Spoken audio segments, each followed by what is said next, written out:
What's up, everybody? This is your girl Erica from the Classic Climb blog. I am in the airport. I am overseas at this current time as you see this video. But I want to talk about trucking collapsed and we just didn't know it. Now, there's going to be a ton of people who are going to give nuance on this and pushback, and that's fine.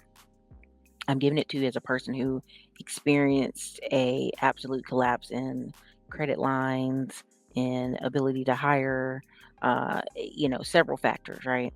Um, and I'll just go there. 1,000 plus trucking companies closed in 2019 and 3,200 closed in 2020. Many people don't talk about that. Many people don't focus on that. Many people get away from that. Peter's going to be showing you beautiful trucks in the pictures here, but I want you to really hear that and maybe say, well, these are mom and pop shops. It doesn't matter. Da da da da da. These are jobs. These are companies who had 1 to 5 trucks. It matters. It's thousands of people. It's a crunch in the economy. And something we don't keep track of is the age. The average person right now, one of my cousins has in his trucking company a 69-year-old man driving. Another 2 people I know have a 72-year-old man driving their trucks. I remember there was an older guy came to apply and everybody was like, "Why are you trying to hire this older guy?" And I said, "There's a reason they're still driving. There's a reason they're still working. There's dignity in work." Many people get away from that, but there's a dignity in work and this obsession with everybody just going to work from home and work remote and they're not going to work hard. In about 2 years, we're going to see a extensive push back. We're going to see a ton of people have to go back to work. Now, what do I mean have to go back to work? They're going to have to figure out some type of trade, some type of something. Because what we learned in this pandemic, when everybody's home and out and about and seeing each other, it's fun. But look at Atlanta right now. Look at what's going on in the economy and the smash and grabs, right? Smash and grabs are through the roof in most cities. Why do you think so many people are like, you know what? I'm over the city life. I'm getting my stuff breaking into. I don't have to be in my office. I don't have to be in this tiny apartment. I can actually go live in the suburbs, enjoy my life, and come back on the weekends if I want to. Prime example, Detroit. Put a picture of Detroit here, Peter. When I'm in Detroit, if I try to fly in that city on a weekend where there's a hockey game, a basketball game, a football game, and a baseball game, any of those combinations, the downtown's flooded. Literally, people have moved 30, 40 minutes outside of Detroit, living a happy suburb life, and they come in to spend money for the weekend and they go. Who works those low, medium wage jobs in those cities? The black population. In my mind, when I talk to Asia and all these people, I have no idea why there isn't a massive movement of trades in the city. Now, she always says it's because they don't want to fill out paperwork, they have felonies, they don't want to pass drug tests, etc., which is crazy to me because that place looks like a war zone at half the spots. But as you can see from Todd Milley, put Todd Milley up here, Peter. You can see his clips. He's in Detroit. He literally has to sit on top of workers for the next probably 2-3 weeks to make sure the jobs get done. It's insane. It's a lack of awareness. It's a lack of common sense of making sure that they finish their jobs there, and that's a cultural thing. That's not just there. He's even hiring Hispanic workers in Detroit, in a city where it's supposed to be 80% black population. I want you to understand, trucking collapsed because a lot of people say, well, I'm getting out of the truck, or I only want to drive local, when that's never been sustainable. Local trucking jobs were never meant to pay you high dollars. Whenever people say, well, trucks don't pay that much, you're only making $50K a year or less, they're talking about local truck drivers.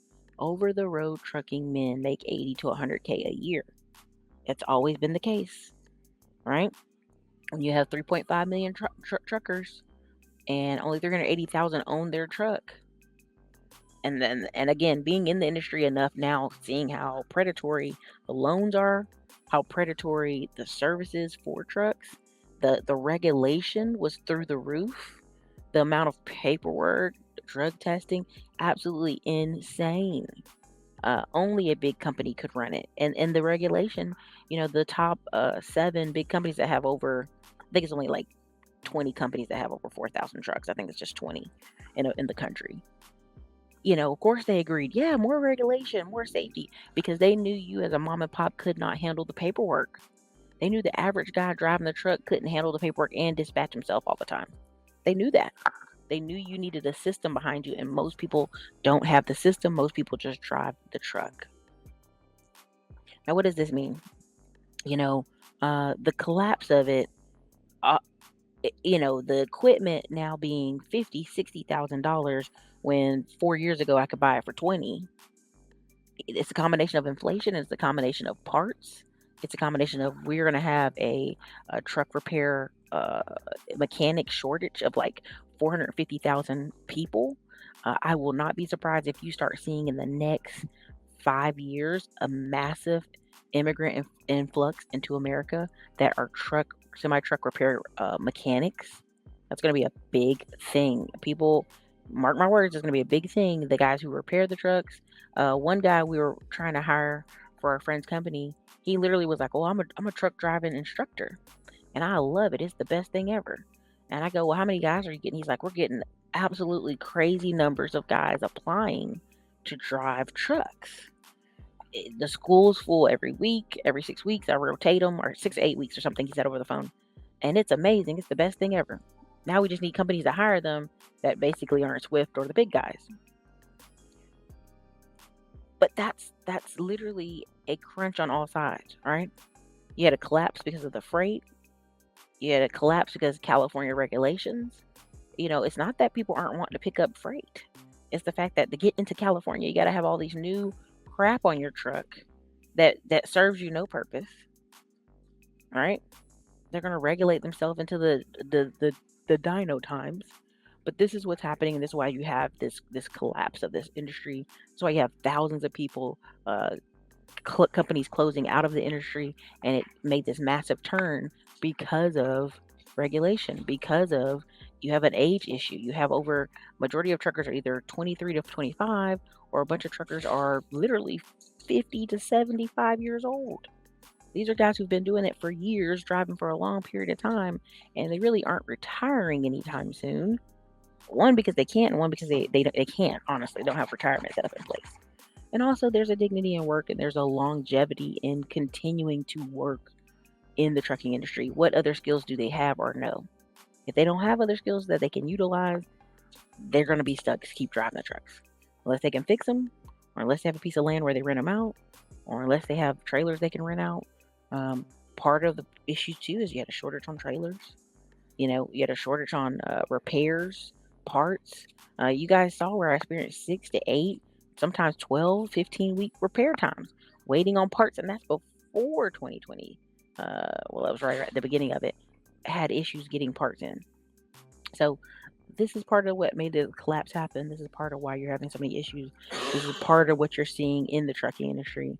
It had a recession, a mini recession, and people didn't pay attention to it because, oh yeah, I'm seeing all these internet ads for courses and classes and automation. Go back and look at all the top people I've named on here before. I can pull up about 10 Instagram channels right now where all those people have actually gotten back in the truck to drive the truck because, one, they couldn't find a driver, and two, they needed the money. So it's not all sunshine and roses. I'm not trying to sell y'all on no dreams. I'm just keeping y'all, telling y'all the numbers and the facts, because women lie, men lie, numbers don't lie, and it's so important for you to see what happened in this industry. Why is there such a friction? Even go online right now, when you see even the trucker channels, a lot of those guys are either job hopping nonstop, which you can see on their channels, or two, they're complaining about wait times and freight and all that good stuff. But you can see it. Definitely check it out. I hope this video was helpful for you guys. If you have questions, comments, concerns, put them in the chat. Put your C and state in the chat. Let me know your thoughts. Let me know your feedback. I just want to tell you about that. Do you want to learn how to buy tax liens for less than $1,000 and get that immediate ROI return on your money? Come on over. Hop into the free training. Listen, my name is Ericka Williams, author of the Classy Climb blog. I'm a 6-figure YouTuber. Got $2 million in portfolio that I manage. But listen, I'm going to show you how you can get in to tax liens, sometimes for $400, $500, $1,000. Several of my students have immediately turned around and sold their properties, sold their vacant lots, and gotten their money 10x return. Look, don't take my word on it. Come on over, hop into the free training. No cost to you. Show you students, testimonials. Listen, I want you to get ahead this year, whether you work with me or not. But A lot of you are asking, how can I build my real estate portfolio? How can I make more money? How can I grow? But I only got a little bit of dough. Hey, let's get cracking. Let's work together. Hop into the free training and let me show you. This is your girl Ericka. Later.